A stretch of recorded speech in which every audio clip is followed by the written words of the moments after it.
Welcome everyone to another video discussion of free answer writing practice by Vajiram and Ravi. In this month of January, we are doing GS2 where we are discussing 3 questions for 5 days a week where we are going to focus on the prelims concept to ensure that your preparation of prelims is also done through answer writing practice for the mains. You can see the questions on vajiramis.com and you can see the model answers as well as the video discussion of the same over here in the YouTube channel. Firstly, let us understand the timetable over here is now going to be a little bit different, as in we are going to see prelims concept for mains answer writing practice so that you can revise both for prelims as well as mains. Let us see today's topic. Today we are going to see questions on Constitution of India. Let us see the overview of those questions. We are going to see 3 questions. The very first question is about basic structure doctrine. We have seen that how basic structure doctrine came into existence and has certain underlying principles embedded in the Constitution of India. The second question we are going to talk about is about Constitutional Amendment, where we have seen that how 103rd Constitutional Amendment Act, which was passed in 2019, got the Supreme Court's support as well in 2022. The third question is with respect to the constitutional morality. We will see how it is rooted in Indian Constitution and what are the kind of judgments that support the idea of constitutional morality. So these are the 3 questions that we are going to see in today's video discussion. Let us start with the very first question. Let's read the first question together. The basic structure doctrine played a significant role in preventing the state from bypassing the underlying fundamental principles embedded in the Constitution of India. Analyze. Now, this is a very straightforward question. If you divide the question for understanding the structure, you will see in the introduction, you can start by explaining the meaning of the basic structure doctrine. You can talk about the meaning as well as give context. Context as in the origin of the idea in explicit way. In the body, you can talk about how exactly the basic structure doctrine has played a significant role in preventing the state from bypassing underlying fundamental principles. So you will talk about the significant role over here of the basic structure doctrine, and in the conclusion you can talk about the significance of having a basic structure doctrine to overall safeguard the Indian polity. So that is something we will talk about in the conclusion. So we will talk about how exactly there are principles which is safeguarding the democratic nature of the nation. So that is something you will write in the conclusion. So let us start with the introduction. Over here you can talk about the meaning of basic structure doctrine. Basic structure doctrine. Now, basic structure doctrine is a judicial innovation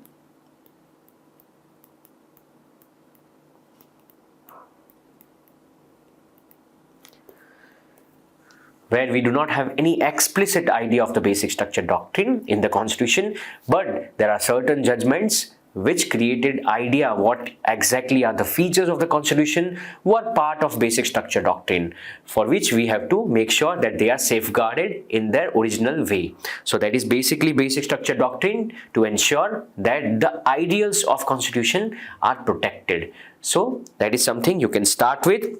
You can also talk about the context over here. You can talk about the 1973 judgment. You can talk about the 1973 Keshavananda Bharati case. Over here you can talk about how the explicit nature of basic structure doctrine was expanded over here.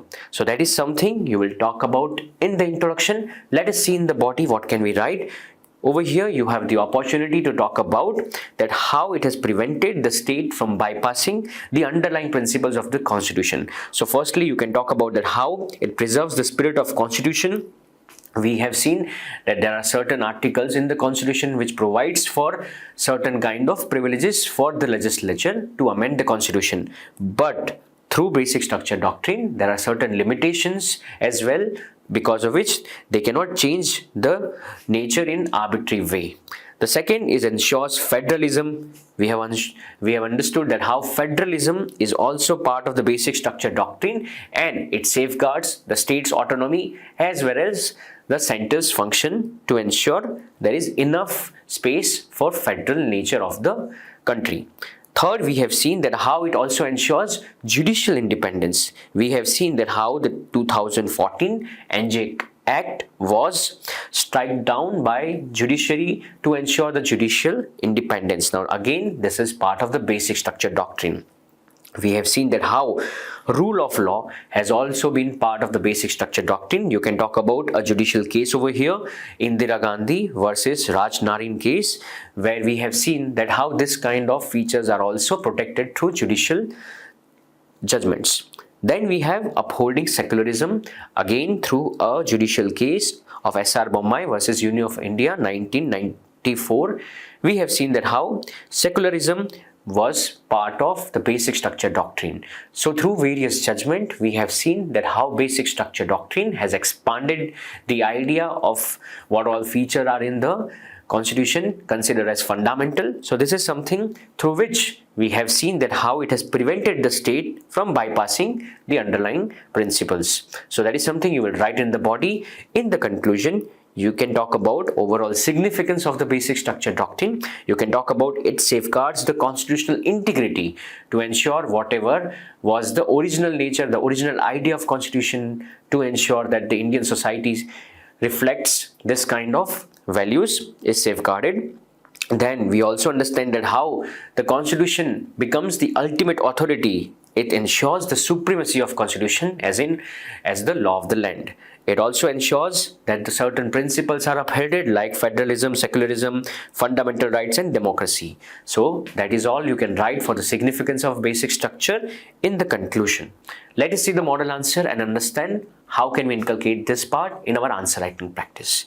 In the introduction, you can talk about the explanation with respect to the basic structure doctrine, where you can talk about how it is Indian judicial innovation and it cannot be altered or destroyed even though amendments by the legislatures are done. You can talk about how it came into existence through the case of Keshavananda Bharati in 1973. Then in the body part, you can list down how it preserves certain fundamental principles and give certain examples to justify the same. And lastly, in the conclusion, you can talk about that how it helps ensure the constitution remains the ultimate authority in the country and safeguard certain principles. So this is something as a conclusion you can write for question number 1. Let us move on to the next question.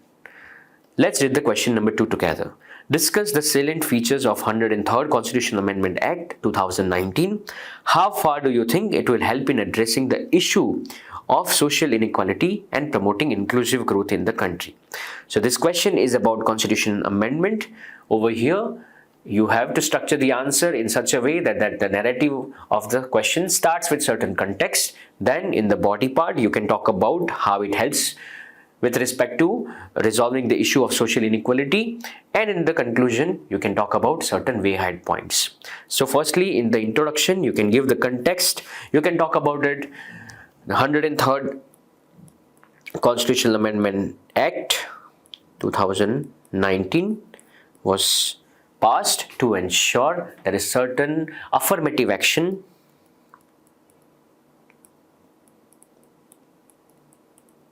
for economical weaker section. So this is something, the essence of 103rd Constitutional Amendment Act.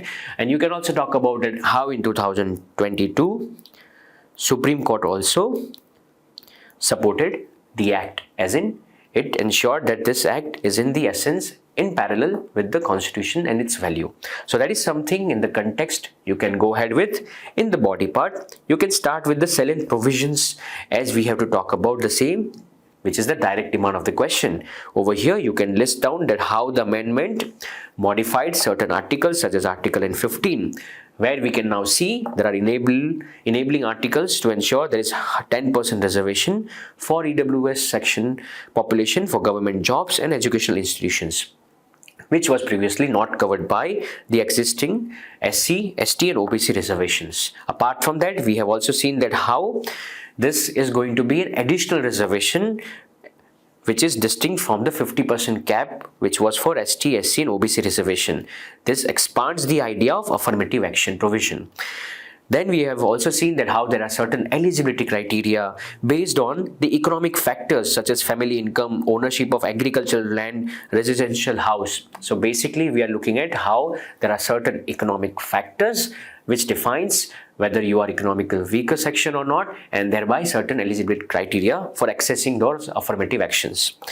And nextly, we can conclude this body heading with constitutional recognition that this is now a kind of explicit understanding that economic weaker section, which was not previously explicitly mentioned in the constitution, is now constitutionally recognized for the affirmative action. So that is all you can write for the salient provisions of 103rd Constitutional Amendment Act. In the next heading, you can talk about it, how it helps with respect to reducing the social inequality and promoting inclusive growth, which is the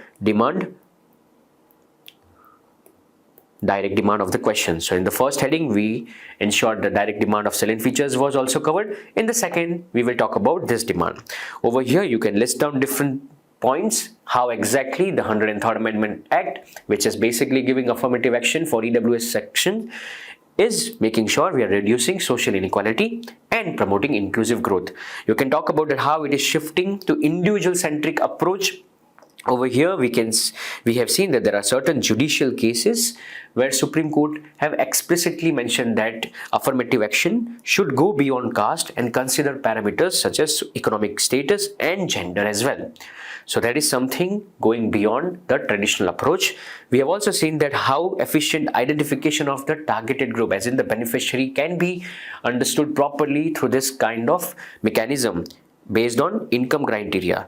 Now we have seen that how in India poverty has been multidimensional.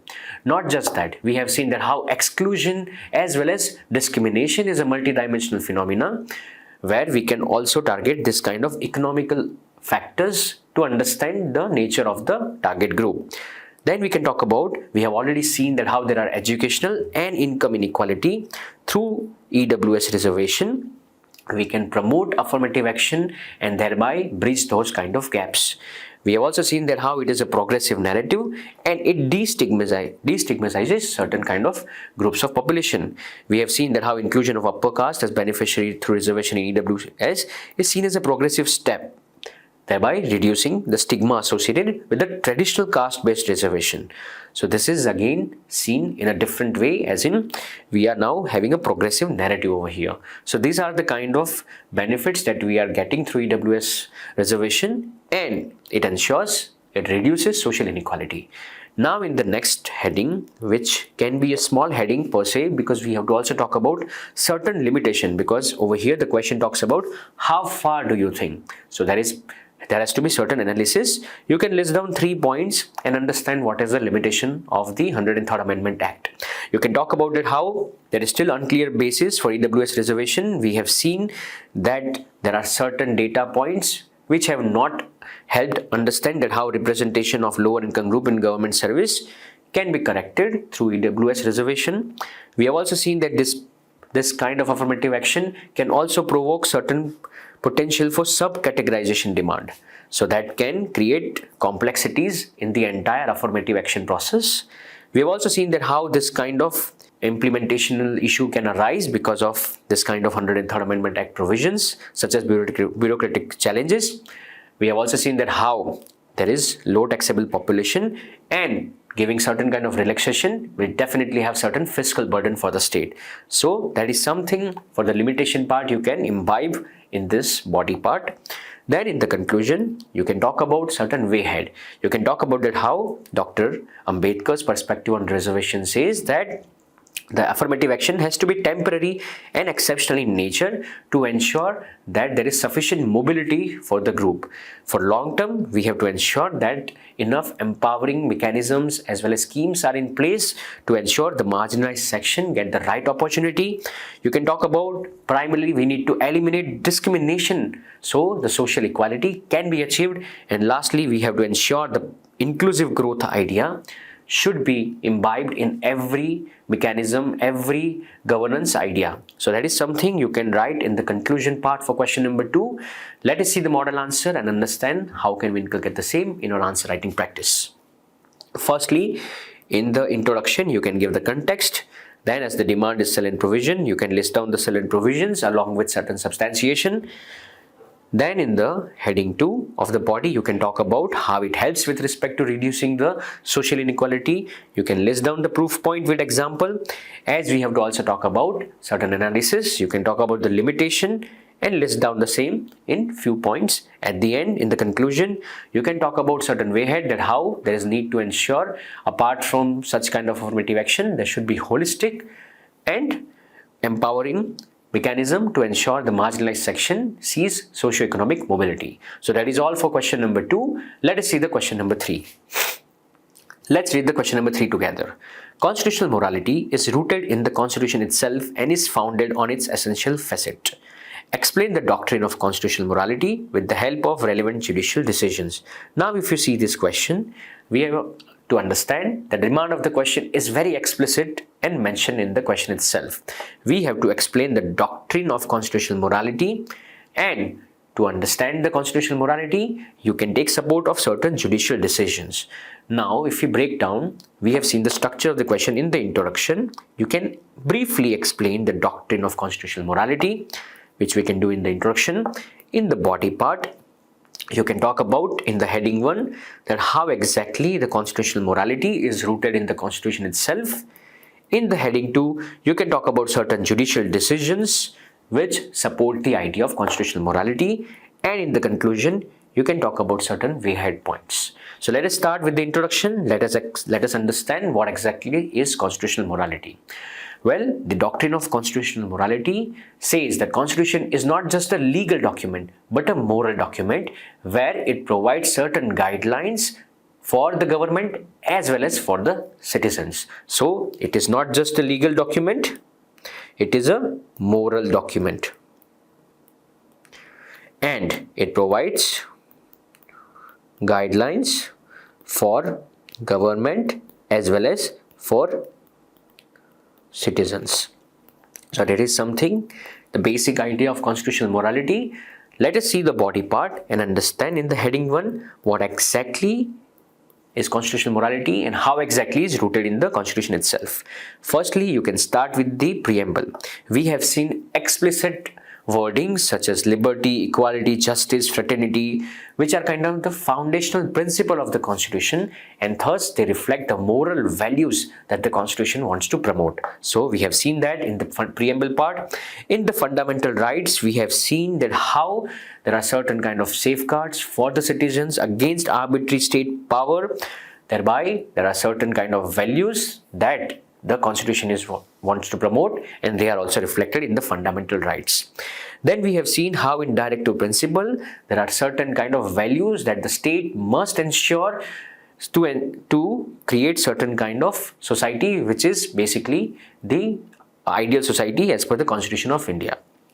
Nextly, in fundamental duties, we have seen that there are certain responsibilities for the citizens, and those duties are alongside with their rights, and they also form integral part of the constitutional framework.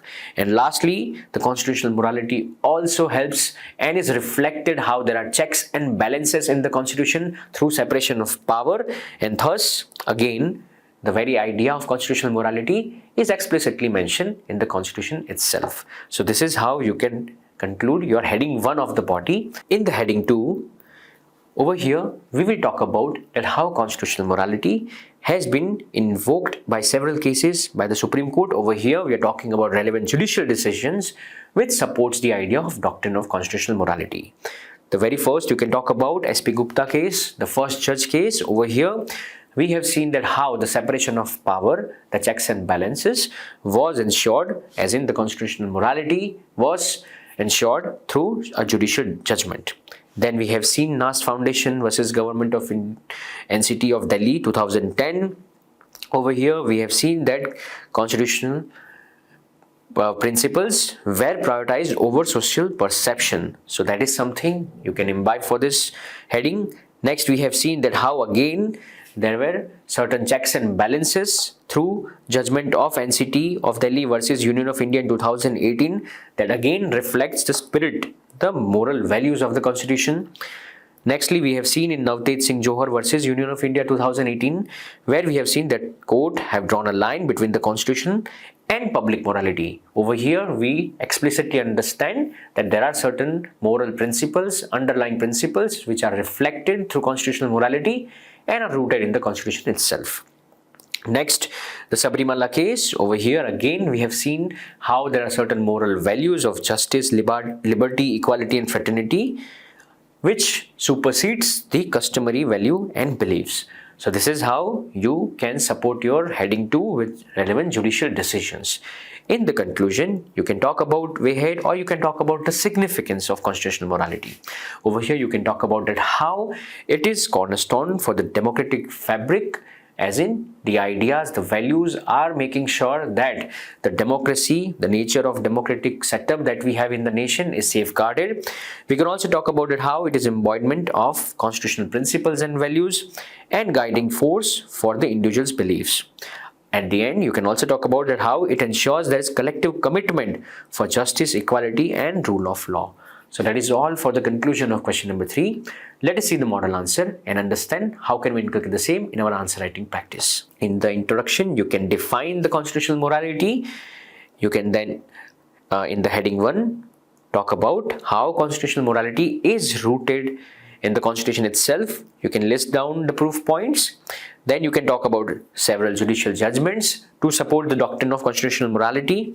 And in the conclusion, you can talk about how it is significant for the democratic setup of the nation. So that is how you conclude for question number 3. So that is all for today's session. You're writing for Vajiram's free answer writing practice. So keep writing and thank you so much.